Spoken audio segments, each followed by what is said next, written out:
Hello. ഇപ്പം ഇന്നത്തെ video എന്ന് വെച്ചാലുണ്ടല്ലേ, ഞങ്ങൾ ഒരു ചെറുപയർ നട്ടിട്ടുണ്ടായിരുന്നു. അപ്പോൾ ഈ വശത്തേക്ക് നോക്കാറുണ്ടായിരുന്നില്ല. അപ്പോൾ ഇത് കാട് പോലെ വളർന്ന് അതിലൊരു അച്ചിങ്ങായിട്ട് വന്നിട്ടുണ്ട്. ഉണ്ടോ, ഒരു അച്ചിങ്ങ ഉണ്ടായിട്ടുണ്ട്. ഇത് ഇങ്ങോട്ട് ശ്രദ്ധിക്കാറൊന്നും ഉണ്ടായിരുന്നില്ല. മൊത്തം കാട് പോലെ പടർന്നത്. ഇതിൻ്റെ വേറെണ്ണം കൂടി വന്നിട്ടുണ്ട്. ഇതിൻ്റെ ചെറുതൊരെണ്ണം വന്നു. ചുമ്മാ ഇതിൻ്റെ കുരുക്കളൊക്കെ ഇവിടെ ഇട്ടതാണ്. അപ്പോൾ അതിൻ്റെ പെട്ടെന്ന് വളർന്നു വന്നതാണ്. ഇവിടുന്ന് ഇത് വളർന്നത്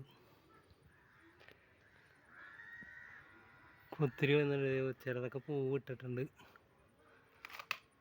ഇന്ന് വീഡിയോ ഒന്നും വേറെ കെട്ടിയില്ല. അതുകൊണ്ട് ഇന്നത്തെ ഇങ്ങോട്ട് ചുമ്മാ പറമ്പിലേക്ക് ഇറങ്ങിയപ്പോൾ ഇങ്ങനെ കാട് പിടിച്ച് കിടക്കണോണ്ടിട്ട് ഇതൊരു വീഡിയോ ആയി. നല്ല തെളിവുണ്ട് ഇവിടെ, നല്ല വെയിൽ കുതിച്ചിരിക്കുകയാണ്. മഴയൊന്നും ഇല്ല ഇന്ന് അധികം. ഇന്നത്തെ വീഡിയോ ഇതാകാമെന്ന് വിചാരിച്ചു. അപ്പോൾ ശരി, ഓക്കെ. അപ്പോൾ അടുത്ത വീഡിയോ ആയിട്ട് കാണാം.